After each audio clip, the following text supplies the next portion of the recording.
Okay, this is unit number 4 in which we will discuss the current electricity. देखिए, जो हमारा पहला chapter था जिसके अंदर में हमने यूनिट एंड डायमेंशन के बारे में बात करी थी, उससे रिलेटेड जो न्यूमेरिकल्स बनते थे वो हमने वहां पर बात करी है। ठीक है, और मैं ये एक्सपेक्ट करता हूं कि आप वहां से उन क्वेश्चंस को कर चुके होंगे और एनसीईआरटी के जो स्टैंडर्ड क्वेश्चंस हैं उनको भी आप लगा चुके होंगे। दूसरी यूनिट थी इलेक्ट्रोस्टैट के बारे में हमने बात करी थी, जिसके अंदर में मैंने काफ़ी जो इंपॉर्टेंट टर्म्स हैं उनके बारे में डिस्कस किया था, चाहे इलेक्ट्रिक फील्ड रहा हो, चाहे इलेक्ट्रिक पोटेंशियल रहा हो। इन सब के बारे में बहुत अच्छे से आप लोगों ने, इनके न्यूमेरिकल्स के बारे में भी आपने अच्छे से पढ़ लिया होगा और एनसीईआरटी के एटलीस्ट क्वेश्चन लगाने की पूरी प्रैक्टिस करी होगी। ठीक है, उसी का एक यहां पर काउंटर पार्ट है जिसको हम करंट इलेक्ट्रिसिटी के नाम से जानते हैं। देखो, इलेक्ट्रोस्टैट का मतलब होता है जैसे स्टैट, यानी कि चार्ज जो है किसी एक पोजीशन पर रुका हुआ है, एक पोजीशन पर रुका हुआ है, तो उसके रिगार्डिंग जितनी भी हमें फिनोमेना पढ़ने होते हैं, चाहे वो उसका इलेक्ट्रिक फील्ड हो या फिर इलेक्ट्रिक फील्ड या इलेक्ट्रिक पोटेंशियल रहा हो या फिर डायपोल मोमेंट रहा हो, ये सारी चीजें हमने स्टैटिक चार्ज के ऊपर में बात करी थी। अब ऐसा हो जाए कि भाई ये चार्ज अपना मूव करना शुरू कर दे तो क्या होगा?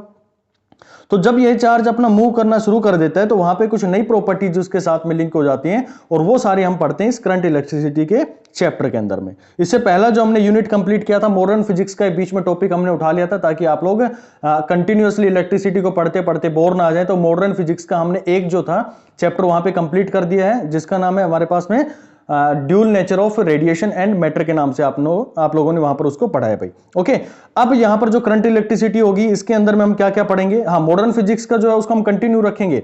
पहले बीच में ये एक दो वीडियो मैं आप लोगों को करंट इलेक्ट्रिसिटी के लिए दे दूं ताकि आप उसके न्यूमेरिकल्स भी इजीली कर लो। तो हमारा क्या होगा कि जो सिलेबस होगा वो फास्टली कंप्लीट होता चला जाएगा, यानी कि हम एक पोर्शन हम इलेक्ट्रिसिटी में डिवाइड करेंगे, ठीक है, फिर हम एक पोर्शन जो हमारा इलेक्ट्रोस्टैट था उसमें हमने डिवाइड कर रखा है, तीसरा जो पोर्शन हम मॉडर्न फिजिक्स के रूप में लेके चलेंगे और फोर्थ पोर्शन जो इसका होगा वो ऑप्टिक्स के रूप में आप लोगों के साथ में डिस्कस करूंगा। तो ये सारी चीजें इंटरलिंक होती चलेंगी और हमारा जो 12th का जो भी देखोगे आपकी क्लासेस का जो सिलेबस है वो सारा बहुत जल्दी से हम फिजिक्स का कवर कर लेंगे। उसके बाद में हम जो हमारा 11th क्लास के टॉपिक्स आते हैं, चाहे वो फोर्स से रिलेटेड हो या फिर न्यूटन लॉ ऑफ मोशन से रिलेटेड हो, थर्मोडायनेमिक्स हो, ये सारे हम उसके बाद में शुरू करेंगे। पहले हम 12th के चैप्टर को निपटा रहे हैं ताकि यहां से आपके जितने भी आपने देखा होगा मॉडर्न फिजिक्स के अंदर में बहुत सारे क्वेश्चन यहां से आए हैं तो वो इजीली आप लोगों को कर ले। चलिए मैं अब बताता हूं कि आप लोगों को क्या क्या इस यूनिट के अंदर में पढ़ना होगा, करंट इलेक्ट्रिसिटी के में क्या क्या पढ़ना होगा जो कि बहुत इंपॉर्टेंट होंगे, क्योंकि इसके अंदर में मुझे बहुत सारी कंसेप्चुअल चीजें पढ़ानी होंगी।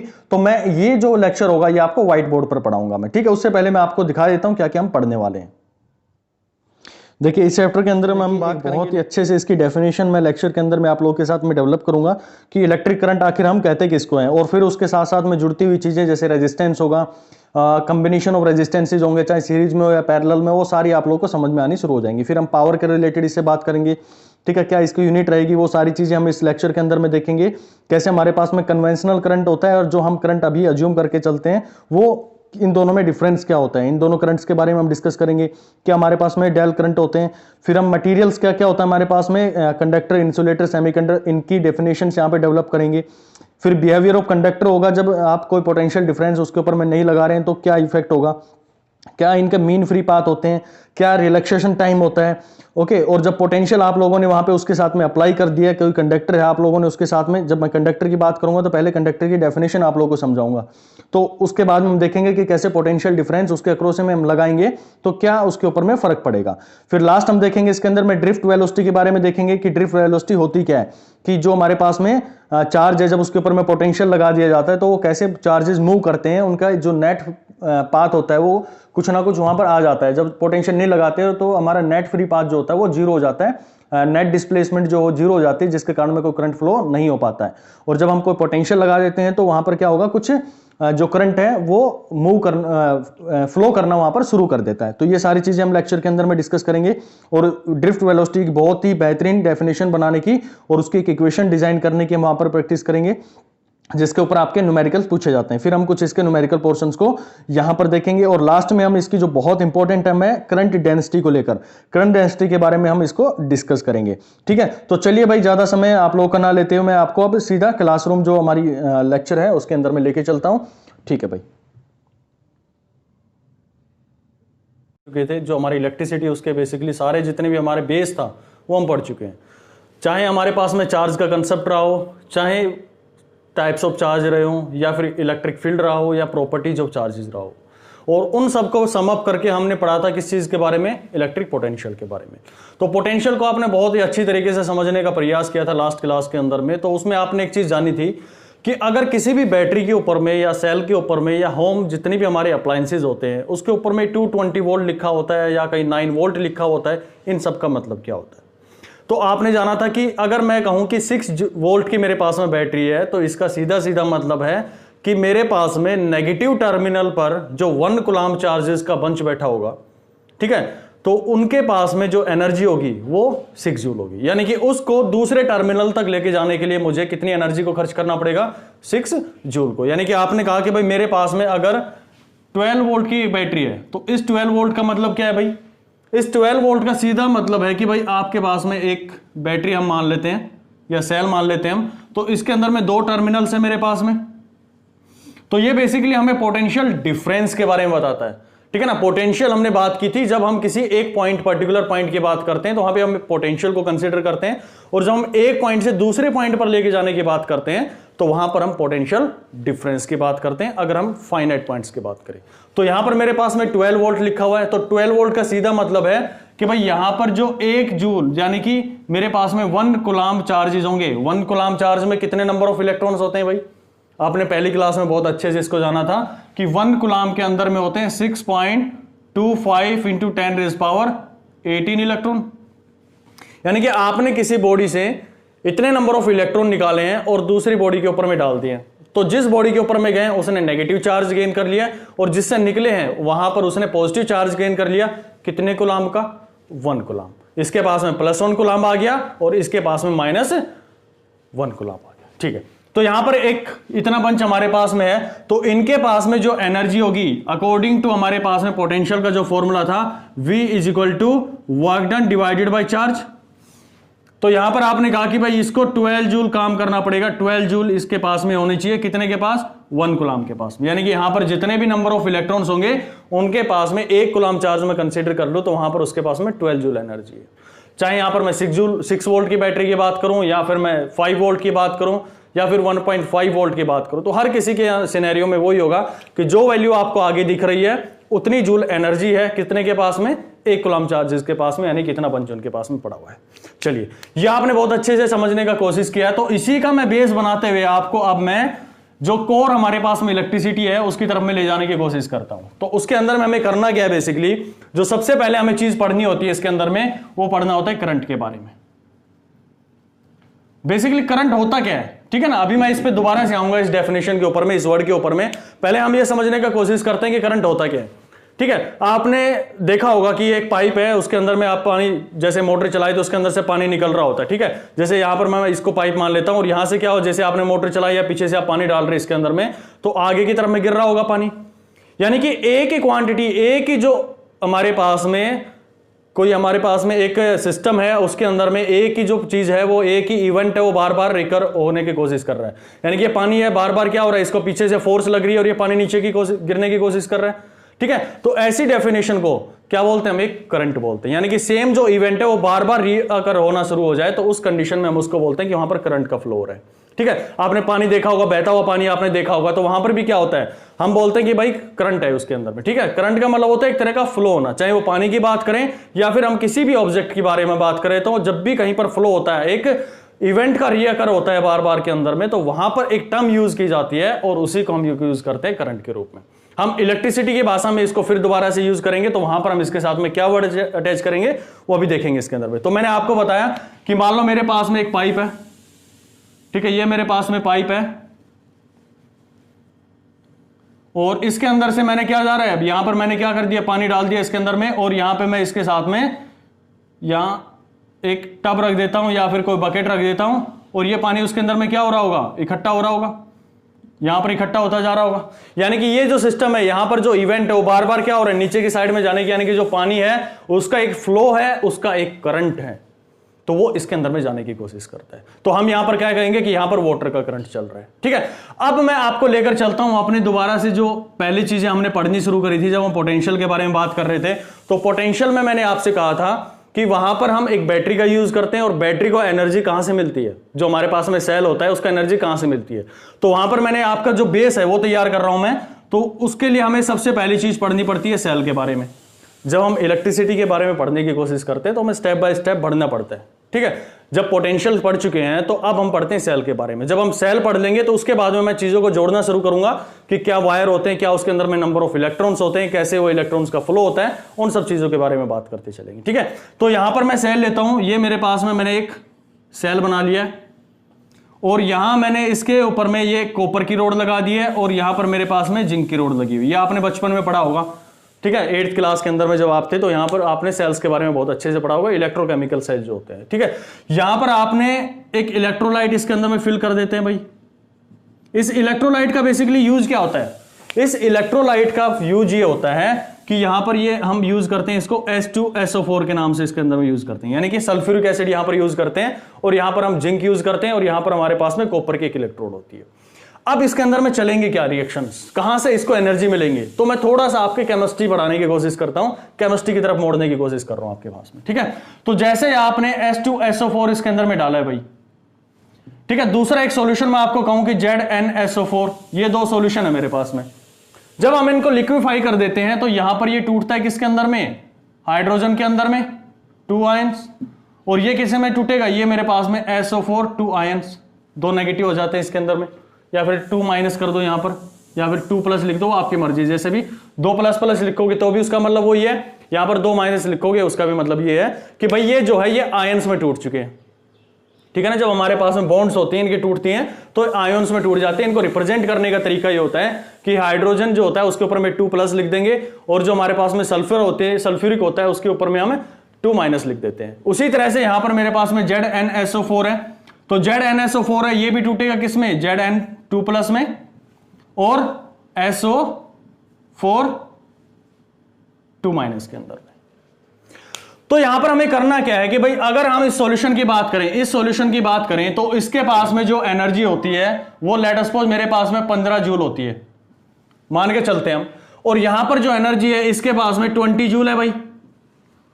तो आपने पढ़ा होगा मैथमेटिक्स के अंदर में कि इनके पास में लोवेस्ट एनर्जी किसके पास में, बिल्कुल सही, आपका आंसर होगा कि जो -20 पे है वो मेरे पास में एक लोवेस्ट एनर्जी वाला सॉल्यूशन है, यानी कि ये एक स्टेबल फॉर्म होगी भाई। H2SO4 के पास में 15 जूल है, -15 जूल, और इसके पास में -20 जूल है। तो यानी कि एक स्टेबल फॉर्म होने के लिए इसको चाहिए कि हमारे पास में जो सॉल्यूशन बना हुआ है, यानी सल्फ्यूरिक एसिड का सॉल्यूशन है, वो सल्फ्यूरिक एसिड ना रहकर किस में कन्वर्ट हो जाए, ZnSO4 के अंदर में, ठीक है। तो अब क्या करेगा, यहां जिंक है, ये तो पूरा एटम है भाई, यहां पर कॉपर है, ये भी एटम है। हमें चाहिए क्या कि भाई ये बॉन्डिंग जब हो सकती है जब ये आपस में क्या हो, आयोन्स हो। अब आयन होने के लिए क्या करना पड़ेगा भाई, ये जो Zn है यहां पर एटम है, ये कॉपर भी एटम है, तो इसको जाहिर सी बात है कि भाई मेरे पास में जो Zn की यहां पर इलेक्ट्रोड है इसको अपने इलेक्ट्रॉन से लूज करने पड़ेंगे।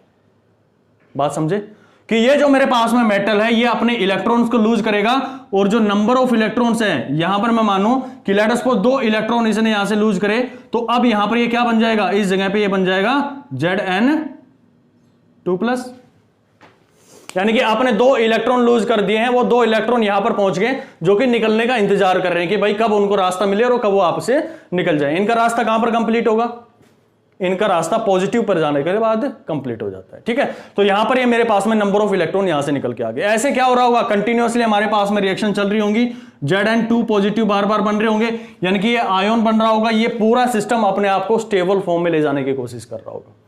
स्टेबल फॉर्म क्या होगी कि भाई Zn है वो किसके साथ में बना ले अपनी रिएक्शन, वो SO4 के साथ में अपनी रिएक्शन कर रहे, यानी कि जिंक सल्फ्यूरिक, जो हमारे पास जिंक सल्फेट है ये बन जाए Zn2+ में, और ये SO4 2- है आपस में जुड़ जाए।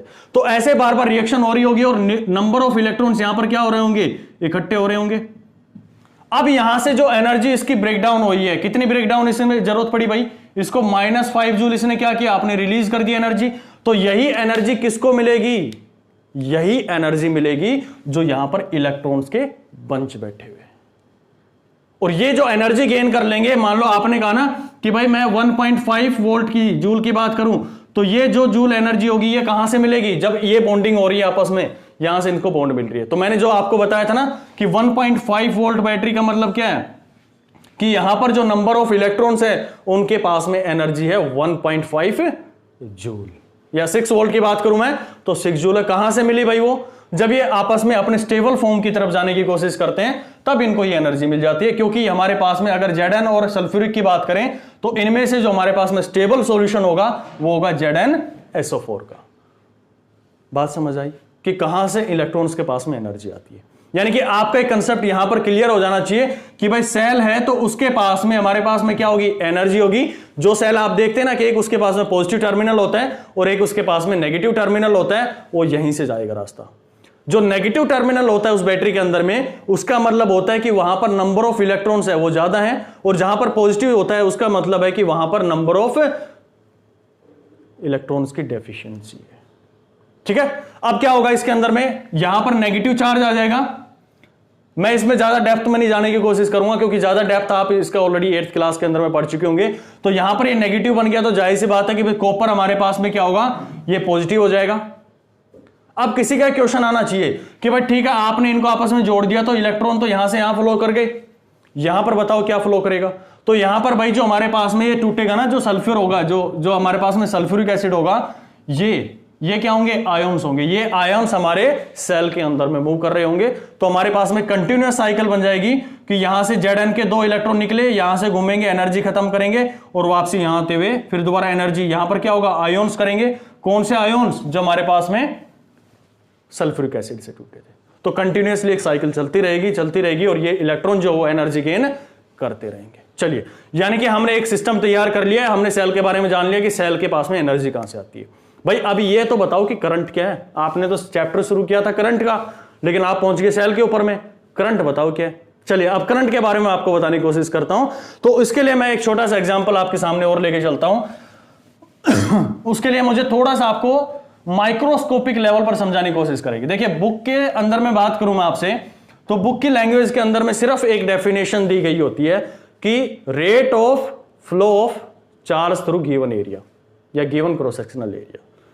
ठीक है, इन पर यूनिट टाइम या रेट का मतलब भी मैंने जैसे पहली क्लासेस के अंदर में बताया था कि रेट जहां पर आ जाता है उसका सीधा मतलब होता है कि वो टाइम के साथ में लिंक करने की कोशिश कर रहा है कि 1 सेकंड में यूनिट टाइम के अंदर में कितना उसके अंदर से फ्लो हो रहा है। तो बुक के अंदर मैं सिर्फ एक डेफिनेशन आपकी बात करूं कि भाई मेरे पास में करंट की आप बात करो तो करंट की आपकी डेफिनेशन दी होती है I that is equal to current, और ये आपको गिवन होता है Q डिवाइडेड बाई T। बस इतनी सी आपको डेफिनेशन गिवन होती है, भाई समझ लो इसके अंदर में जितना आपको समझना है। ठीक है, अब मैं इसको आपके साथ में माइक्रोस्कोपिक लेवल पर ले जाकर इस डेफिनेशन को प्रूव करवाऊंगा और आपके दिमाग में बिल्कुल सेट कर दूंगा कि हमारे पास में चार्ज क्या होता है? फोबिया नहीं होता है चार्ज कि भाई कोई हवा है, भाई हवा में उड़ता हुआ मैं उसको पकड़ा और वहां पर मैंने उसको रख लिया। नहीं, आप चार्ज के बारे में बहुत अच्छे से जान चुके हैं कि चार्ज जब भी आता है तो किसी ना किसी एक बॉडी पर आता है जिसके पास में मास होता है। अगर मास नहीं है तो उस बॉडी पर कोई भी चार्ज नहीं आ सकता है। ये चीज आपने समझी है बहुत अच्छे से। ठीक है, चलिए मैं एक वायर को कंसीडर करता हूं। मेरे पास में एक वायर है, ये जो आपके घरों के अंदर में वायर आ रखे होते हैं। ठीक है, जैसे मैं अभी इसका फोन जो मेरे पास में माइक है उसका मैं यूज कर रहा हूं, ये मैं एक वायर है, इस वायर को मैं मान लो 2 हिस्सों में कट कर लेता हूं, एक यहां से कट किया और एक यहां से। इसका वायर को मैं उठाकर यहां पर रख दे रहा हूं। ये वायर पर मैंने यहां पर रख दिया। क्या आपको कुछ इसके अंदर में दिख रहा है? भाई बिल्कुल नहीं, आपको तो एक वायर दिखेगा। अगर मैं आपके सामने यहां पर वायर रख देता हूं तो केवल आपको वायर दिखेगा यहां पर। अब मैं इसको थोड़ा आपको माइक्रोस्कोपिक लेवल पर ले जाने की कोशिश करता हूं कि माइक्रोस्कोपिक लेवल पर इसके अंदर में हो क्या रहा होगा। ठीक है, तो माइक्रोस्कोपिक लेवल पर मैं बात करूं इसके अंदर में, तो मैं इसको जूम करके थोड़ा सा इस एरिया को जूम करके दिखाता हूं आपको कि क्या चल रहा होगा इसके अंदर में। ये मेरे पास में एक माइक्रोस्कोपिकली मैंने इसका ऑब्जर्वेशन किया है।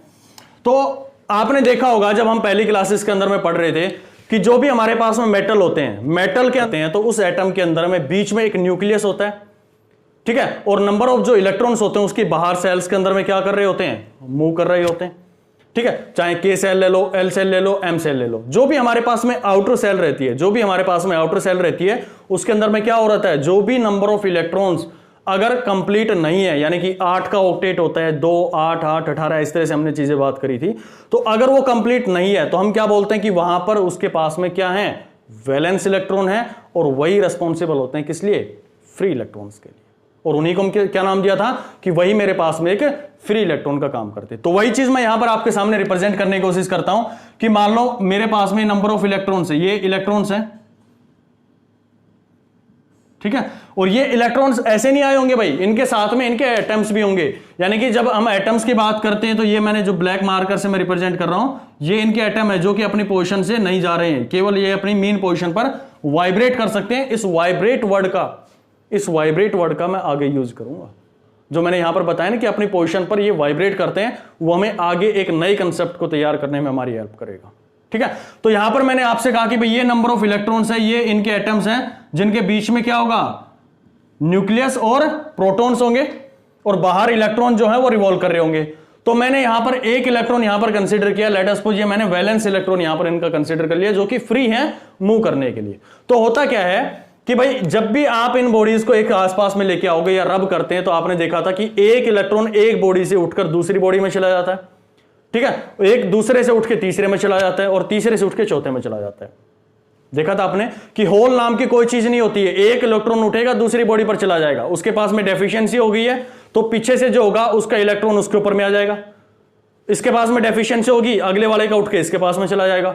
ये वाला उठ के आगे जाएगा तो यहां डेफिशिएंसी, पीछे वाले का उठ के इसके पास में आ जाएगा। यानी कि आप देखोगे कि इलेक्ट्रॉन जो है एक बॉडी से दूसरी बॉडी के ऊपर में ट्रांसफर करते जा रहे हैं। बेसिकली हो क्या रहा है कि एक एटम से दूसरे एटम के ऊपर में क्या करते चले जाएंगे, वो ट्रांसफर करते चले जाएंगे। ठीक है। तो यहां पर मैं इनिशियल केस का बात कर रहा हूं कि मैंने इसके आसपास में कोई भी चार्ज नहीं लगाया, कोई भी बॉडी इसके आसपास में नहीं लगाई है, यानी कि कोई भी मैंने इसके सामने सेल नहीं लगाया जो इसको मूव करवा ले। तो इनिशियल केस की बात करूं मैं, तो यहां पर मैं आपको इस डेफिनेशन से थोड़ा सा और हटके एक डेफिनेशन देने की कोशिश करता हूं कि जब भी आप करंट की बात करते हैं, जब भी आप करंट की बात करेंगे तो करंट होता है number of charges passing through. भाई ये जो वर्ड है एक एक बहुत इंपॉर्टेंट है इसके अंदर में, passing through given cross sectional area. इस वर्ड का बहुत इंपॉर्टेंस है, cross sectional area divided by time. तो मैं आपको इस डेफिनेशन से आपके इस करंट की पूरी जो कहानी है उसको पढ़ाने की कोशिश करता हूं।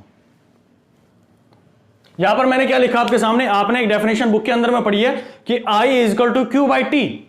मैं जो डेफिनेशन दे रहा हूं वो ये दे रहा हूं, वो सेम उसी तरह से दे रहा हूं कि number of charges passing through given cross sectional area per unit time. अब क्रॉस सेक्शनल एरिया का मतलब क्या होता है, पहले ये समझो। क्रॉस सेक्शनल एरिया का मतलब होता है कि मेरे पास में ये लेट अस सपोज मार्कर है, और इसको मैं क्या करता हूं, यहां से क्रॉस करता हूं, क्रॉस सेक्शन, यानी कि यहां से मैंने इसको क्रॉस किया, ये मैंने काट दिया इसको। अब जो आपके सामने दिखा है, ये जो एरिया दिख रहा होगा आपको सामने, ये मेरे पास में कहलाएगा क्रॉस सेक्शनल एरिया। उसी तरह से इस मार्कर जो कैप थी इसकी, जब ये कटा था इसके अंदर में, तो यहां पर भी क्या होगा, ये क्रॉस सेक्शनल एरिया हो गया। तो मैं इस क्रॉस सेक्शनल एरिया से बात करता हूं कि कितने नंबर ऑफ चार्जेस पास हो रहे हैं। यानी कि जब हम इस पानी की, जैसे मेरे पास में एक पानी की वो लाइन है जो मैं एक पाइप यूज कर रहा हूं, उस पानी की लाइन के अंदर में मैं कहीं से भी कट कर दूं उसको, तो वहां से नंबर ऑफ पानी के जो पार्टिकल्स है वो कितने गिर रहे हैं, तो आप वहां पे कहोगे कि कितने हमारे पास में, अगर मैं उन चार्जेस को कंसीडर कर लूं कि वो जो पानी का फ्लो हो रहा है वो मेरे पास में एज ए चार्ज काम कर रहे हैं, तो आप कहोगे कि नंबर ऑफ चार्जेस, यानी कितने पानी के उसके अंदर से जो वाटर के मॉलिक्यूल्स है वो नीचे कर रहे हैं पर यूनिट टाइम। अब वो टाइम कुछ भी हो सकते हैं, चाहे 1 सेकंड लो, चाहे 1 नैनो सेकंड लो, चाहे 1 मिनट लो। ठीक है, टाइम आप कुछ भी कंसीडर कर सकते हो, लेकिन जो भी आप कंसीडर कर रहे हो उसके अंदर में कितने नंबर ऑफ चार्ज पार्टिकल वहां से गिर रहे हैं उसको आपको लेके चलना पड़ेगा। ठीक है, तो ये मेरे पास में हो गया। अब मैं इस बॉडी पर आता हूं जो कि मैंने इस वायर को ले रखा है। इस वायर के साथ में अभी मैंने कुछ नहीं किया भाई, मैं ना इसके ऊपर में कोई मैंने चार्ज लगाया, ना कोई इसके ऊपर में सेल लगाया।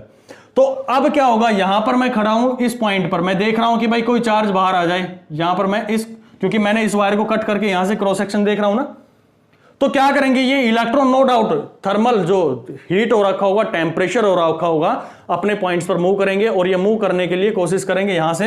ये लेट अस सपोज मैं एक इलेक्ट्रॉन को यहां से कंसीडर कर रहा हूं, ये चलेगा ऐसे, यहां हिट करेगा, ये जाएगा यहां, इसको हिट करेगा, फिर ये कोई भी पाथ अपना लेगा और ये फिर वापसी यहां जाएगा, फिर यहां आएगा, और फाइनली ये दोबारा से यहीं पर आ गया। यानी कि ये इलेक्ट्रॉन चला था, एक इलेक्ट्रॉन चला, दूसरे को हिट किया, ठीक है, वहां से उसकी डायरेक्शन चेंज होगी, दूसरी डायरेक्शन में चला गया, फिर वहां से हिट किया, फिर इधर आ गया, फिर दोबारा से हिट किया, फिर वहीं पर आ गया। यानी कि जहां से शुरू हुआ था उसी इनिशियल पोजीशन पर आ गया है, उसी इनिशियल पोजीशन पर आ गया है। तो मेरे को यह बताओ कि भाई नेट इसकी डिस्प्लेसमेंट कितनी रही, नेट डिस्प्लेसमेंट इसकी कितनी रही, तो आपका आंसर होगा कि नेट डिस्प्लेसमेंट इसकी 0 रही। अब डिस्प्लेसमेंट क्या होता है? डिस्प्लेसमेंट का मतलब होता है कि इनिशियल पॉइंट और फाइनल पॉइंट के बीच में जो डिस्टेंस होती है, शॉर्टेस्ट डिस्टेंस होती है, उसी को हम डिस्प्लेसमेंट के नाम से जानते हैं। तो मेरे को यह बताओ यहां से कि भाई इनिशियली ये कहां से चला था, इसी पोजीशन से चला था, और फाइनली ये कहां पर आ गया है, इसी पोजीशन पर आ गया। क्या इन दोनों पॉइंट्स के बीच में कोई डिफरेंस है?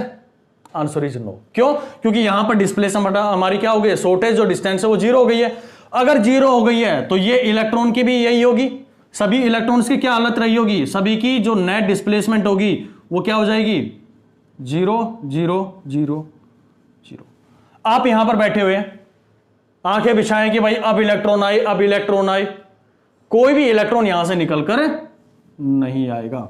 अब यहां से मेरे को बात बताओ कि भाई आपने डेफिनेशन दी थी करंट की, क्या कि भाई करंट हमारे पास में जिसको हम आई से रिप्रेजेंट करते हैं वो होगा number of charge particles passing through given cross sectional area.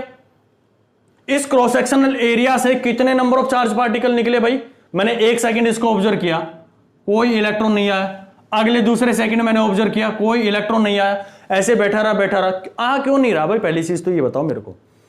इसलिए नहीं रहा है यहां से क्योंकि इनकी जो नेट डिस्प्लेसमेंट है वो हमारी क्या हो गई है, 0 हो गई है। इसलिए कोई भी इलेक्ट्रॉन यहां से अपनी क्रॉस सेक्शनल पोजीशन से बाहर जाने की कोशिश नहीं करेगा, क्योंकि इसके आसपास कोई भी सोर्स नहीं लगा है, कोई भी बैटरी नहीं लगी है। अगर बैटरी लगाएंगे तो इसका सिनेरियो थोड़ा चेंज हो जाएगा उसके अंदर, ठीक है, देखेंगे उस चीज को भी। तो यहां पर मैंने 1 सेकंड इसका लिया, 2 सेकंड लिया, कोई भी नंबर ऑफ इलेक्ट्रॉन यहां से नहीं आ रहा है, तो आप कहोगे कि भाई 0 चार्ज यहां से बाहर आ रहे हैं, 0 चार्ज यहां से बाहर आ रहे हैं। तो आप आ जाओ इस डेफिनेशन पे कि भाई 0 चार्ज है, टाइम कितना, चाहे 1 सेकंड लो चाहे 2 सेकंड लो, कुछ भी लो, आपका करंट क्या रहेगा, 0। मैं इसकी ऐसा यूनिट पर आऊंगा अभी मैं, ठीक है। यहां पर इसका 0 हो गया, तो आप कहोगे कि भाई जब भी हम किसी भी बॉडी को अगर अनचार्ज रखते हैं या फिर कोई भी उसके आसपास में सोर्स नहीं लगाते हैं, तो हम कहते हैं कि उसके पास में जो करंट का फ्लो है वो कितना है, 0। यानी कि जितने भी आपके पास में नंबर ऑफ इलेक्ट्रॉन्स हैं वो एक पर्टिकुलर जगह के ऊपर में क्या रहेंगे, बैठे रहेंगे, ना इधर जाएंगे बाहर की साइड में और ना इस साइड में निकल सकते। कब तक, जब तक उसके ऊपर में आप सोर्स नहीं लगाओगे या फिर कोई भी सेल नहीं लगाओगे। चलो आप इसका सिनेरियो थोड़ा चेंज करते हैं और थोड़ी आगे बढ़ने की कोशिश करते हैं इसी के साथ में।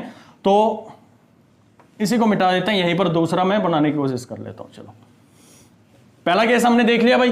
पहले केस के अंदर में आपने मेरे से कहा कि भाई आई क्या था मेरे पास में, आई जो है वो Q/T था and that is equal to 0/T, और आपने इसका वैल्यू दिया 0। इसके ऐसा यूनिट पर आऊंगा अभी मैं, ठीक है। दूसरे केस को मैं कंसीडर कर लेता हूं कि ये मेरे पास में एक सेम वही था, वही वायर को मैंने क्या कर लिया, थोड़ा माइक्रोस्कोपिक लेवल पर अब मैं इसको जूम। ये बहुत इंपॉर्टेंट है, यहां से जब हमारी सारी जो कहानी शुरू होगी आगे तक की, हमारा जो सफर है इसी वैल्यू से, इसी पॉइंट से शुरू हो जाएगा।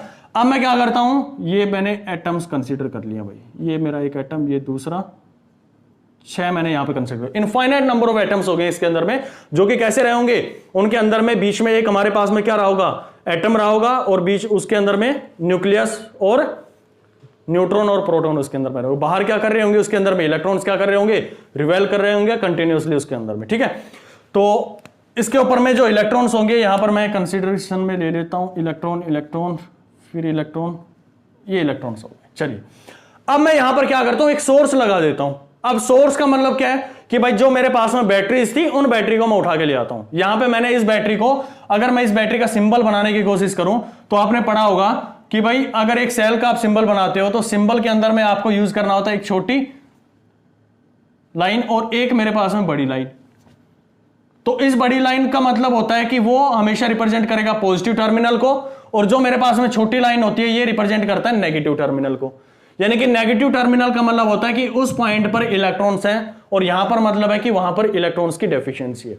पॉजिटिव का मतलब ये नहीं कि वो पॉजिटिव कोई चीज होती है, नहीं, मैंने फिर भी बताऊंगा मैं आपको कि केवल और केवल जो मूव करती है चीजें वो इलेक्ट्रॉन करती है, होल सिर्फ एक कंसेप्चुअल या फिर इमेजिनेशन है। जैसे आप एक गड्ढा बना दो, 10-12 गड्ढे बना दो और उसके अंदर में एक के अंदर में मिट्टी भर दो, ठीक है, तो एक मिट्टी एक से निकालो दूसरे में डालो, तो पीछे वाले के पास में क्या होगी, डेफिशिएंसी हो गई है।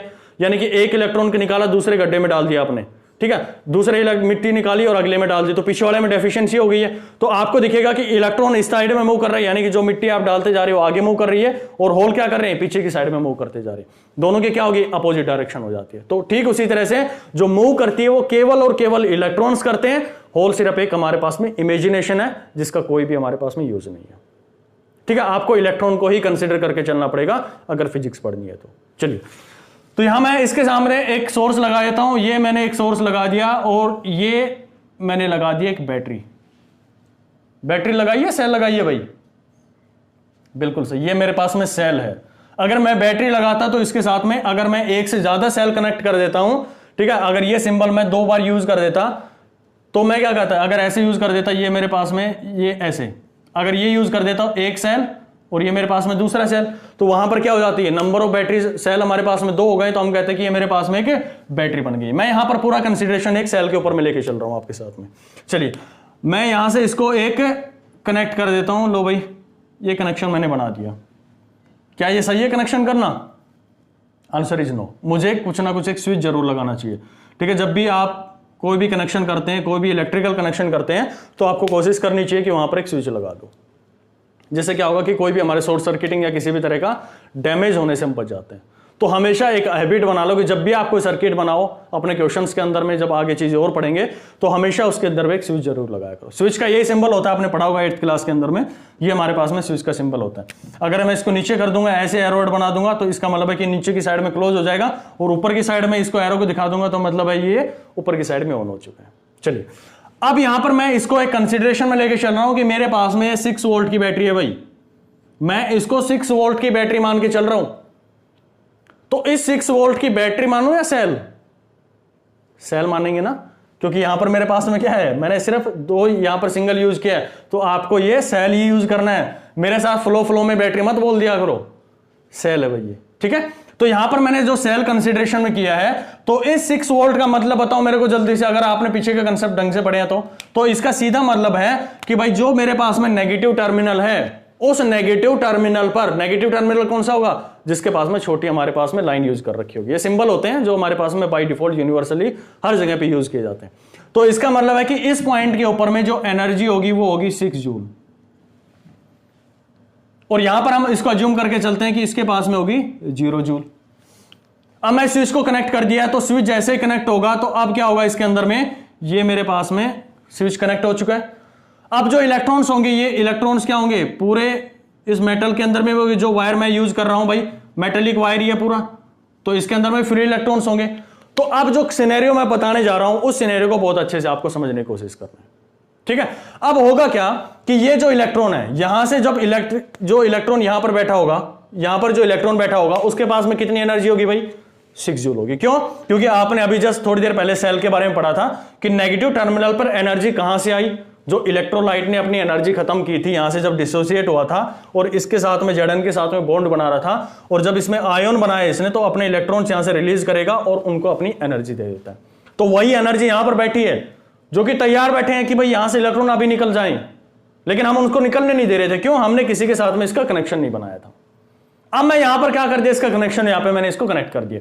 अब क्या होगा कि ये जो इलेक्ट्रॉन है इस पॉइंट पर जो बैठा हुआ है, ये इलेक्ट्रॉन यहां से निकलेगा और इसके सामने जो भी इलेक्ट्रॉन होगा उसको क्या करेगा, ऐसे मान लो इलेक्ट्रॉन है और ये इलेक्ट्रॉन आएगा और इसको जोर से जाके हिट करेगा। फिर से देखो कि मेरे पास में ये इलेक्ट्रॉन बैठा हुआ है ऐसे, और ये पीछे से इलेक्ट्रॉन जो बैटरी से निकलेगा, ये इलेक्ट्रॉन आएगा और जोर से इसको हिट करेगा।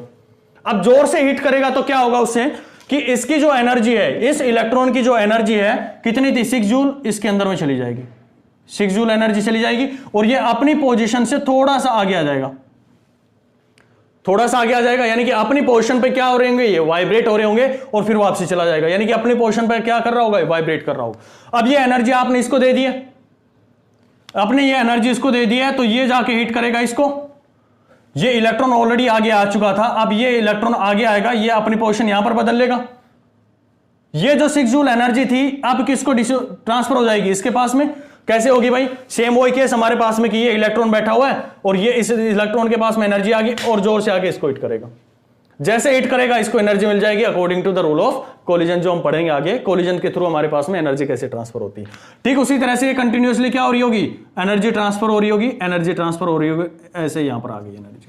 ठीक है, हम मानते हैं आइडियल केस यहां पर मान के चल रहे हैं कि जितनी एनर्जी यहां पर चली थी सारी की सारी एनर्जी यहां पर पहुंच चुकी है सारी की सारी एनर्जी यहां पर पहुंच चुकी है। अब इसके अंदर में क्या होगा, अब ये इलेक्ट्रॉन जैसे इसके अंदर में एंटर करेगा, ये इलेक्ट्रॉन जो मैं यहां पर बना रहा हूं, इसको जो इलेक्ट्रॉन यहां पर बना दिया मैंने, ये इलेक्ट्रॉन जो बड़े वाला बना दिया है, अब ये यहां से गुजरेगा, अब ये पास नहीं होगा, इसको भी भाई फ्री इलेक्ट्रॉन्स मिल रहे होंगे, बीच रास्ते में भी तो होंगे, मैंने तो केवल 6 आपको रिप्रेजेंट करके दिखाए थे, हर जगह पे इसके अंदर में एटम के अंदर में जो इलेक्ट्रॉन से वो फैले हुए हैं। अब ये इलेक्ट्रॉन क्या करेंगे भाई, ये जो आ रहा होगा इलेक्ट्रॉन, ये आगे वाले को क्या करेगा, हिट करेगा, ये आगे वाला क्या करेगा, अगले वाले को हिट करेगा, ये अगले वाला क्या करेगा, अगले वाले को हिट करेगा, यानी कि ये क्या करेंगे, अपनी एनर्जी को ऐसे ट्रांसफर करते चले जाएंगे, ये इसको देगा, ये इसको एनर्जी दे देगा, ये इसको दे देगा, और ये फाइनली क्या होगा, इसको एनर्जी मिल जाएगी। यानी कि यहां से इलेक्ट्रॉन्स को क्या होती जा रही है, जो एनर्जी थी वो ट्रांसफर होती जा रही है एक बॉडी से दूसरी बॉडी के अंदर में, और फिर वही यहां पर मैं बैठा हुआ हूं भाई, इस पोजीशन पर मैं बैठा हूं, तो मैंने यहां पर अज्यूम किया कि लेट अस सपोज कि यहां से 6 पॉइंट, जब यहां पर पूरी हीटिंग हो रही थी, पूरी जो प्रोसेसिंग चल रही थी, इसके अंदर में यहां पर मैं बैठा हुआ था, तो number of electron 6.25 into 10⁻18 electrons इतने इस पॉइंट से बाहर आ गए, कितनी देर में, 1 सेकंड के अंदर में। ठीक है ना, जैसे हीटिंग हो रही थी, पहले केस में क्यों नहीं आ रहे थे जब हमने पहला कंसीडर किया था, क्योंकि उस केस के अंदर में जो नेट ड्रिफ्ट वेलोसिटी थी, यहां पर क्या नेट डिस्प्लेसमेंट थी, वो हमारे पास में 0 थी, जिसकी वजह से वहां पर जो करंट था वो हमारे पास में 0 आ गया था, उनकी जो नेट डिस्प्लेसमेंट 0 होने के कारण। लेकिन यहां पर पीछे से क्या हो रहा है भाई, फोर्स लग रहा है कि निकलो भाई, तुम निकलो, पीछे से धक्का दिया जा रहा है, वोल्टेज उनको धक्का दे रहा है कि भाई निकलो, तुम्हारा मैं एनर्जी दे रहा हूं तुम लोगों को, आगे की साइड में बढ़ने की कोशिश करो। तो एनर्जी जब मिलेगी उनको, तो वो क्या करेंगे, इसके अंदर से आगे बढ़ने की कोशिश करते हैं, और वो आगे बढ़ते बढ़ते इस पोजीशन से, जो मैंने क्रॉस सेक्शनल एरिया दे रखा था, वहां से मैं देखता हूं कि कोई ना कोई इलेक्ट्रॉन यहां से बाहर निकल गया भाई। अब यहां से बाहर निकल चुका है, तो आप बताओ मेरे को कि क्या कोई करंट की वैल्यू रहेगी या नहीं रहेगी वहां पर, बिल्कुल रहेगी। आपको एक बहुत अच्छे से पता है कि इतने नंबर ऑफ का बंच अगर बाहर निकलता है, तो आप कहते हैं कि हमारे पास में 1 कूलम्ब चार्ज बाहर आ गया। अगर आपके पास में 1 कूलम्ब चार्ज आ गया, तो आपने डेफिनेशन में कहा था कि number of charge passing through given cross sectional area, तो इतने हमारे पास में चार्ज थे, और उन सारे जितने भी इलेक्ट्रॉन थे, इनके बंच को जो नंबर ऑफ चार्जेस बोलते हैं, तो वो मैंने बोला कि 1 कूलम्ब चार्ज यहां से बाहर निकल गया। अगर मैं इनका हाफ कर देता, तो अगर इनका हम हाफ कर दे तो कितना आएगा, लगभग हमारा आएगा 3.125 के आसपास में आएगा, 3.12 के आसपास में। ठीक है, तो वहां से मतलब क्या था कि यहां पे बोलता कि भाई हाफ कूलम्ब चार्ज बाहर आ गया, 0.5 कूलम्ब बाहर चार्ज आ गया। तो आपके डिपेंड करेगा कि नंबर ऑफ चार्जेस यहां से कितने आ रहे हैं। यहां पर हमारे पास में हमने अज्यूम किया इतने नंबर ऑफ चार्जेस बाहर आ गए, तो यहां आप बोलोगे कि 1 सेकंड के अंदर में, 1 सेकंड के अंदर में हमारे पास में इतने नंबर ऑफ इलेक्ट्रॉन्स बाहर आ चुके हैं, तो आप कहोगे कि भाई मेरे पास में 1 यूनिट क्या आ गया है, करंट आ गया।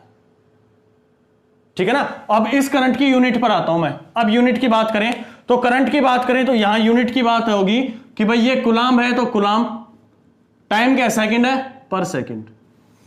तो अगर ये यूनिट होगी हमारे पास में कि जब भी हम करंट की यूनिट की बात करेंगे, तो करंट की यूनिट होती है कूलम्ब पर सेकंड, लेकिन हम इसको यूज नहीं करते हैं। हम यूज करते हैं कि जिन्होंने ये पूरा कंसेप्ट दिया था उनके बिहाफ पे, तो उन्होंने जो थे हमारे पास में एम्पियर थे, उन्होंने इसके बारे में पूरा डिस्कशन दिया था कि भाई आप जो भी एरिया कंसीडर कर रहे हो, वहां से कितने number of charge particle pass हो रहे हैं, उसको हम पर सेकंड यूज कर लें, तो वहां पे हम बोलते हैं कि 1 यूनिट इलेक्ट्रिक करंट पास हुआ है। तो वहां पर इसकी यूनिट दी जाती है एम्पियर, AMPHER के नाम से भी देखते हैं, या फिर हम आगे से लिखेंगे 1A। तो 1A लिखने का भी मतलब मेरे पास में वही है कि 1 एम्पियर है, चाहे मैं 1 एम्पियर लिखूं या फिर कहीं का ये H भी दे रखा होता है, कहीं नहीं दे रखा होता, वो आपको इतना ज्यादा इसके अंदर में टेंशन नहीं लेने की जरूरत है। चाहे एम्पियर ऐसे लिखो, बहुत सारी बुक्स के अंदर में है, तो 1A भी आप यहां पर यूज कर सकते हैं इसके अंदर में। ठीक है, तो हमारी जो आगे से यूज होगी, जब भी हम करंट के लिए यूनिट यूज करेंगे, 1A के नाम से हम उसको रिप्रेजेंट करेंगे।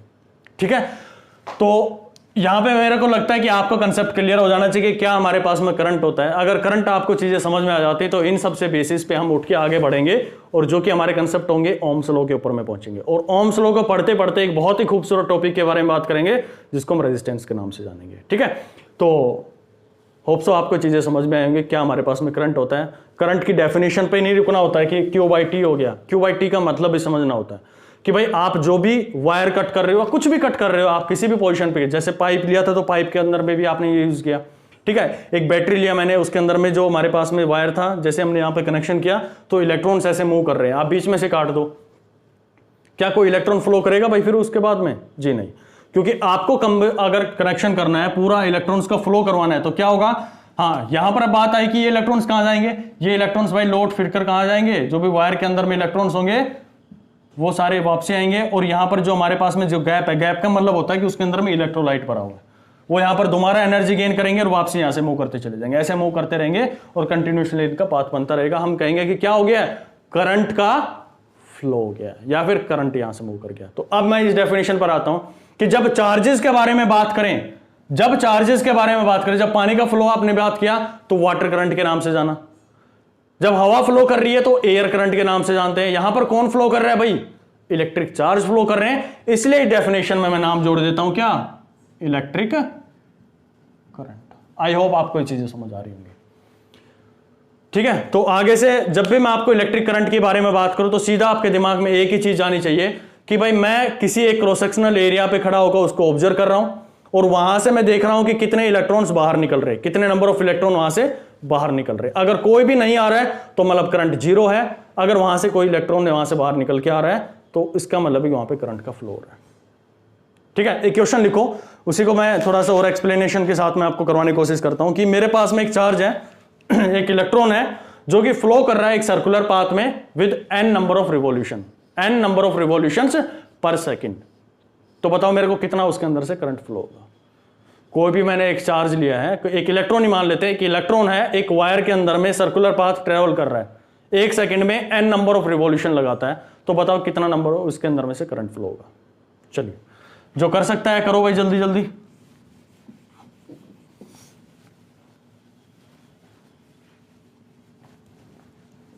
हो गया?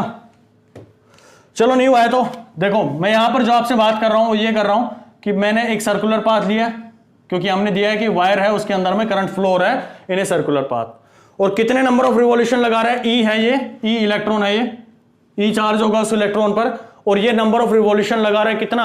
एन लगा रहा है, यानी कि एक सेकंड के अंदर में बात करें, एक सेकंड के अंदर में एन नंबर ऑफ टाइम्स किसी भी पॉइंट पर ये क्या कर रहा है? रिपीट कर रहा है।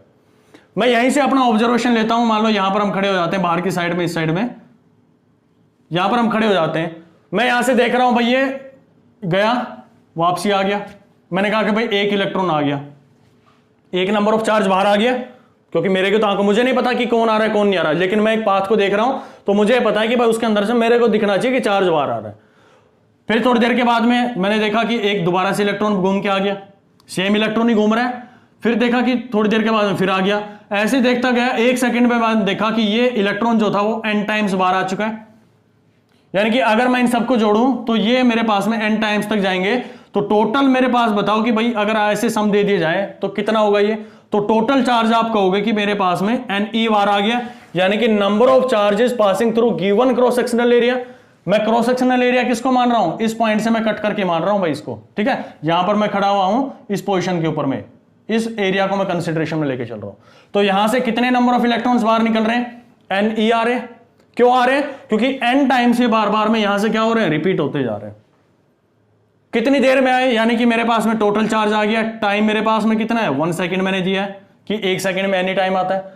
तो करंट बताओ भाई, तो करंट आपको क्या पता है कि कितने हमारे पास में चार्ज पास हुए हैं? NE, टाइम कितना है? 1, तो बताओ भाई कितना आएगा? तो IE करंट आएगा आपके पास में NE एम्पियर। ठीक है ना, एम्पियर मेरे पास में जो यूनिट है, मैं आगे से क्योंकि साइंटिस्ट के नाम पे तो इसको हमेशा कैपिटल लेटर से हम रिप्रेजेंट करते हैं। ठीक है, तो जो कंसेप्ट था वो ये था कि भाई आप जिस एरिया पे कंसीडर कर रहे हो वहां से आप देख लो कि कितने नंबर ऑफ इलेक्ट्रॉन वहां से बाहर जाते जा रहे हैं।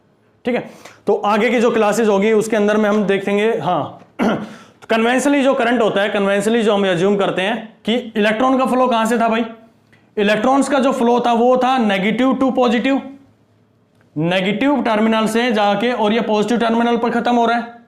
लेकिन जब ये करंट के बारे में इन्वेंशन हुआ था, जब इसके बारे में बताया गया था, उस टाइम पे इलेक्ट्रॉन की कोई डिस्कवरी नहीं हुई थी, तो वहां पे ये अज्यूम कर लिया गया था कि भाई जो करंट फ्लो करने के लिए रेस्पॉन्सिबल होता है वो पॉजिटिव चार्ज होता है।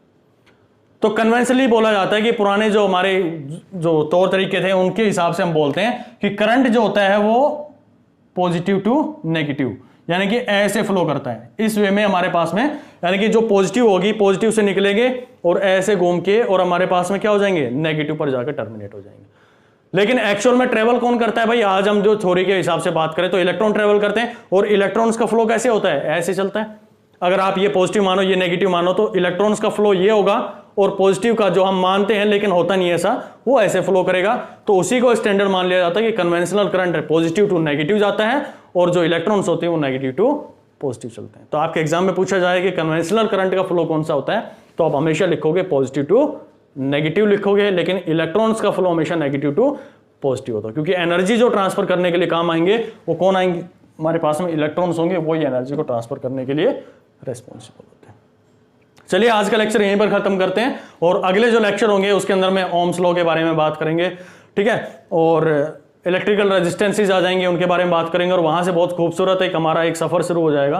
बेसिकली मैंने आपका जो दायरा था सोचने का कि भाई क्या हमारे पास में इलेक्ट्रिक पोटेंशियल होते हैं, क्या इलेक्ट्रिक चार्ज होता है, क्या हमारे पास में इलेक्ट्रिक करंट होता है, वो मैंने थोड़ा सा आपका खोला है, ठीक है। अगर वो दायरा आपका सोचने का समझने का खुल गया है तो अब हमारी जो चीजें होंगी आगे समझना बहुत ईजी हो जाएंगी। अब आपको समझ में भी आई होंगी कि भाई हम 6 वोल्ट लिख देते थे, को मतलब समझ नहीं आता कि भाई ठीक है करंट उसके अंदर से फ्लो हो रहा है, क्यों फ्लो हो रहा है, उसका रीजन आज आपने समझने की कोशिश की होगी। भाई एक दूसरे से कोलिजन कर रहे हैं और वो एनर्जी को ट्रांसफर करते हुए जा रहे हैं। इसी तरह से जब आप रेजिस्टेंस के बारे में पढ़ेंगे तो वहां से भी आपकी बहुत सारी चीजें क्लियर हो जाएंगी, और रेजिस्टेंस पर जाकर हमारा लगभग जो इलेक्ट्रिसिटी का कंसेप्ट होता है वो खत्म हो जाता है। फिर उसके बाद में हमारे न्यूमेरिकल्स होते हैं कि कैसे हम चार्जेस को डिस्ट्रीब्यूट करते हैं, एक सीरीज में करें, पैरेलल में करें, या फिर हम उसके अंदर में मिक्स जो हमारे कॉम्बिनेशंस हो उसके अंदर में कर लें, ठीक है। तो कुछ हमारे पास में बोल रहे थे कि भाई स्टडी मटेरियल किस तरह से हम यहाँ पे अवेलेबल करवाएं, तो मैं आपको एक डिस्क्रिप्शन बॉक्स के अंदर में एक लिंक दे दूंगा टेलीग्राम जो हमारे पास में है उसके थ्रू, तो वहां से आपको स्टडी मटेरियल मिलता रहेगा। और आप चाहें तो मेरे को फेसबुक का पेज है मेरा फोटोनिक्स @फोटोनिक्स54 के नाम से, ठीक है,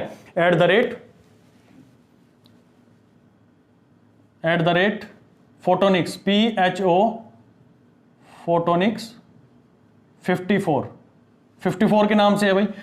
आप इसको लाइक भी कर सकते हैं, यहां पर भी मेरा स्टडी मटेरियल होगा वो डलता रहेगा, ठीक है।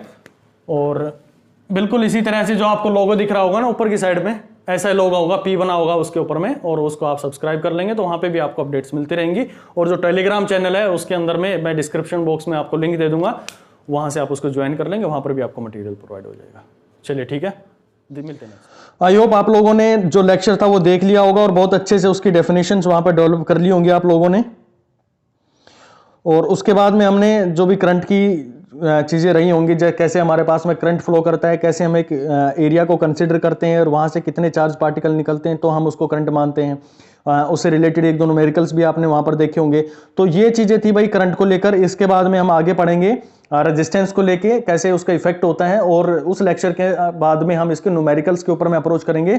और ये जो बाकी जो हमारे पास में बच गया, जैसे हमारे पास में करंट डेंसिटी होगी, ठीक है, अगर आप लोगों ने पढ़ा है तो ये जब आप लोगों को ये सीट्स मिलेंगी तो आप इजीली उनको समझ पाएंगे, और नहीं समझेंगे तो मैं आप लोगों को यहां पर करवाऊंगा उस चीज को लेकर। करंट डेंसिटी जो हमारा रह गया होगा उसके अंदर में बेसिकली आप लोगों के दिमाग में एक डेफिनेशन तो वहां पर डेवलप होगी कि जो हमारे पास में पर्टिकुलर एरिया में कितने चार्ज यहां से निकल रहे, NA जो हमारे पास में एरिया जो आप लोगों ने कंसिडर किया है उसके ऊपर में चार्ज कितना रहा होगा, वो सारी यहाँ पे एक डेफिनेशन उसकी क्रिएट करेंगे, ठीक है। तो मिलते हैं नेक्स्ट वीडियो के अंदर में, जिसके अंदर में बात करूंगा आप लोगों के साथ में इलेक्ट्रिक रेजिस्टेंस को लेके, और उसके बाद में हम उसके न्यूमेरिकल्स के ऊपर में बात करेंगे जितने भी हमारे करंट और रेजिस्टेंस को लेकर है, ठीक है। चलिए, thank you so much for watching.